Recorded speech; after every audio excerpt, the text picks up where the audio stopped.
ప్రపంచ రాజకీయాలు వేగంగా మారుతున్నాయి. సరిహద్దుల యుద్ధాల కంటే భావజాల యుద్ధాలు, ఆర్థిక పోటీ కంటే జాతీయ అస్తిత్వ పోరాటాలు మరింత తీవ్రమవుతున్నాయి. ఇలాంటి సమయంలో ప్రధానమంత్రి నరేంద్ర మోదీ ప్రపంచ దేశాలకు ఇచ్చిన నేషన్ ఫస్ట్ సందేశం కేవలం భారతదేశానికే కాదు, ప్రతి దేశ భవిష్యత్తుకు సంబంధించిన ఒక వ్యూహాత్మక హెచ్చరికగా మారింది. దేశాన్ని బలహీనపరిచే అసలు ముప్పులు ఏమిటి? జాతీయ ఐక్యత ఎందుకు అత్యంత కీలకం? ప్రపంచ వేదికపై మోదీ ప్రతిపాదిస్తున్న కొత్త దార్శనికత ఏంటి? Let's watch. నరేంద్ర మోదీ అంతర్జాతీయ వేదికలపై మరియు దేశీయంగా పలుమార్లు ప్రస్తావించిన నేషన్ ఫస్ట్, దేశమే ప్రథమ అనే సిద్ధాంతం నేటి ప్రపంచ రాజకీయాల్లో అత్యంత ప్రాసంగికమైన భావనగా మారింది. ప్రపంచవ్యాప్తంగా అనేక దేశాలు భద్రతా సవాళ్లు, ఆర్థిక అస్థిరత, సమాచార యుద్ధాలు, సాంస్కృతిక ఒత్తిళ్లు మరియు అంతర్గత విభజనలతో పోరాడుతున్న తరుణంలో ఒక దేశం తన జాతీయ ప్రయోజనాలను ఎంత దృఢంగా కాపాడుకుంటుందో అదే దాని భవిష్యత్తును నిర్ణయిస్తోంది. మోదీ చేసిన హెచ్చరికలోని ప్రధాన అంశం ఏమిటంటే, దేశాల అభివృద్ధిని, ప్రజల స్వీయ సామర్థ్యాలను మరియు జాతీయ స్వాభిమానాన్ని అణిచివేయటానికి ప్రయత్నించే శక్తులు ప్రపంచవ్యాప్తంగా వివిధ రూపాల్లో ఇప్పటికీ కొనసాగుతున్నాయి. అయితే గతంలో మాదిరిగా ప్రజలను నిరంతరం వెనక్కి నెట్టగల పరిస్థితి ఇక లేదని, ప్రపంచవ్యాప్తంగా ప్రజల్లో జాతీయ చైతన్యం పెరుగుతోందని ఆయన సందేశం స్పష్టం చేస్తోంది. ఈ భావన కేవలం భారతదేశానికే పరిమితం కాదు, ప్రపంచంలోని ప్రతి దేశానికి వర్తించే ఒక వ్యూహాత్మక హెచ్చరికగా దీనిని చూడవచ్చు. తమ జాతీయ ప్రయోజనాలను విస్మరించిన దేశాలు బాహ్య ప్రభావాలకు లోనవుతాయని, అదే సమయంలో దేశ ప్రయోజనాలను కేంద్ర బిందువుగా చేసుకున్న దేశాలు మాత్రమే స్థిరమైన అభివృద్ధిని సాధిస్తాయని ఈ దృక్పథం తెలియజేస్తోంది. ఈ సందేశం విశ్లేషించే మరో ముఖ్యమైన కోణం అంతర్గత విభజనల ప్రమాదం. చరిత్రను పరిశీలిస్తే అనేక దేశాలు బాహ్యదాడుల కంటే అంతర్గత అసమగ్రత కారణంగానే బలహీనపడ్డాయి. రాజకీయ స్వార్థాలు, ప్రాంతీయ విభేదాలు, మతపరమైన లేదా సామాజిక విభజనలు మరియు దేశ ప్రయోజనాల కంటే తాత్కాలిక లాభాలకు ప్రాధాన్యమివ్వడం వంటి అంశాలు ఏ దేశానికైనా దీర్ఘకాలిక ముప్పుగా మారవచ్చు. మోదీ ప్రస్తావించిన దేశమే ప్రథమం అనే భావన ఈ విభజనలను అధిగమించి జాతీయ ఐక్యతను బలోపేతం చేయాలనే పిలుపుగా కనిపిస్తోంది. ఉగ్రవాదం, తీవ్రవాదం, సైబర్ దాడులు, సరిహద్దు చొరబాట్లు మరియు హైబ్రిడ్ యుద్ధాలు వంటి ఆధునిక సవాళ్లను ఎదుర్కోవడానికి కేవలం సైనిక శక్తి సరిపోదు.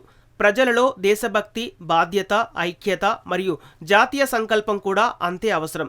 ఒక దేశ ప్రజలు తమ దేశ ప్రయోజనాల విషయంలో ఏకమైతే బాహ్య శక్తులు ఆ దేశాన్ని ప్రభావితం చేయటం మరింత కష్టమవుతుంది. అందుకే నేటి కాలంలో జాతీయ చైతన్యం కేవలం రాజకీయ నినాదం కాదు, అది ఒక వ్యూహాత్మక భద్రత కవచంగా మారుతోంది.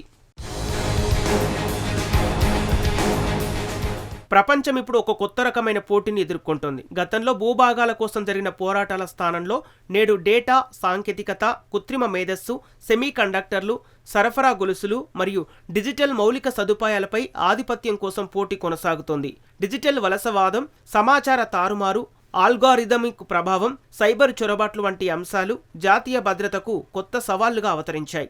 ఒక దేశ ప్రజల ఆలోచనలను, ఎన్నికలను, ఆర్థిక నిర్ణయాలను లేదా సామాజిక దిశను పరోక్షంగా ప్రభావితం చేయగల సాంకేతిక సామర్థ్యాలు నేడు ప్రపంచ రాజకీయాల్లో కీలక పాత్ర పోషిస్తున్నాయి. ఈ నేపథ్యంలో ఆత్మనిర్భరత, స్వదేశీ పరిశోధనలు, స్థానిక తయారీ, సాంకేతికత స్వావలంబన మరియు వ్యూహాత్మక పరిశ్రమల అభివృద్ధి అత్యంత ప్రాధాన్యత సంతరించుకున్నాయి. ఏ దేశమైతే తన సాంకేతికత, ఆర్థిక మరియు రక్షణ సామర్థ్యాలను స్వదేశీ పునాదులపై నిర్మించుకుంటుందో ఆ దేశం మాత్రమే అంతర్జాతీయ ఒత్తిళ్లను సమర్థంగా ఎదుర్కోగలదు. మోదీ సందేశంలోని అంతరార్థం కూడా ఇదే. జాతీయ ప్రయోజనాలను కాపాడాలంటే స్వీయ సామర్థ్యాలపై ఆధారపడే దృఢమైన వ్యవస్థను నిర్మించుకోవాలి. చివరగా నేషన్ ఫస్ట్ అనే భావనను కొందరు కేవలం జాతీయవాదంగా భావించినప్పటికీ దాని విస్తృతమైన అర్థం ప్రపంచ స్థిరత్వంతో ముడిపడి ఉంది. ఒక దేశం తన ప్రజలను, ఆర్థిక వ్యవస్థను, భద్రతను మరియు సంస్కృతిని బలోపేతం చేసుకున్నప్పుడే ప్రపంచానికి సానుకూలంగా తోడ్పడగలదు. భారతదేశం ప్రోత్సహిస్తున్న వసుదైవ కుటుంబం, ఆత్మనిర్భర భారత్ మరియు బహుళ ధృవ ప్రపంచ వ్యవస్థ భావనలు కూడా ఇదే తత్వాన్ని ప్రతిబింబిస్తున్నాయి. బలమైన దేశాలు కలిసి పనిచేసినప్పుడే ప్రపంచ శాంతి, సమతుల్యత మరియు స్థిరత్వం సాధ్యమవుతాయి. బలహీనమైన దేశాలు బాహ్య ప్రభావాలకు లోనై తమ స్వతంత్ర నిర్ణయాధికారాన్ని కోల్పోయే ప్రమాదం ఎక్కువ. అందువల్ల ప్రతి దేశం తమ జాతీయ ప్రయోజనాలను, సంస్కృతిని, భద్రతను మరియు ఆర్థిక స్వావలంబనను ప్రథమ కర్తవ్యంగా భావించాల్సిన అవసరం ఉంది. మోదీ చేసిన ఈ సందేశం ప్రపంచవ్యాప్తంగా ప్రజలకు ఒక స్పష్టమైన హెచ్చరికతో పాటు ఒక ప్రేరణ కూడా. భవిష్యత్తు ప్రపంచ వ్యవస్థలో గౌరవప్రదమైన స్థానం, పొందాలంటే ప్రతి దేశం తన స్వీయ శక్తిని గుర్తించి దేశమే ప్రథమం అనే స్ఫూర్తిని కార్యాచరణగా మలుచుకోవాల్సిందే. అదే ఒక సమతుల్యమైన, స్థిరమైన మరియు బహుళ ధ్రువ ప్రపంచ నిర్మాణానికి నిజమైన పునాది అవుతుంది.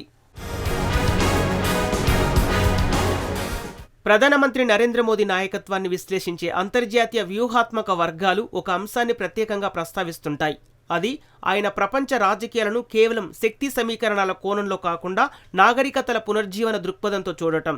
స్వాతంత్ర్యం అనంతరం దశాబ్దాల పాటు భారతదేశం ప్రధానంగా ప్రపంచ పరిణామాలకు ప్రతిస్పందించే దేశంగా కనిపించగా, మోదీ నాయకత్వంలో భారత్ ప్రపంచ చర్చలను ప్రభావితం చేసే దేశంగా రూపాంతరం చెందిందనే అభిప్రాయం అనేక అంతర్జాతీయ విశ్లేషకుల్లో కనిపిస్తుంది. నేషన్ ఫస్ట్ అనే ఆయన సిద్ధాంతం కూడా కేవలం రాజకీయ నినాదం కాదు. అది దేశాన్ని స్వావలంబన, ఆత్మవిశ్వాసం మరియు ప్రపంచ నాయకత్వం వైపు నడిపించే ఒక సమగ్ర జాతీయ దార్శనికతగా అభివృద్ధి చెందింది. ప్రపంచంలో అనేక దేశాలు గ్లోబలైజేషన్ ప్రభావంతో తమ స్థానిక గుర్తింపును, ఆర్థిక స్వతంత్రతను మరియు వ్యూహాత్మక నిర్ణయాధికారాన్ని క్రమంగా కోల్పోతున్న తరుణంలో మోదీ భారత్కు ఒక ప్రత్యామ్నాయ నమూనాను ప్రతిపాదించారు.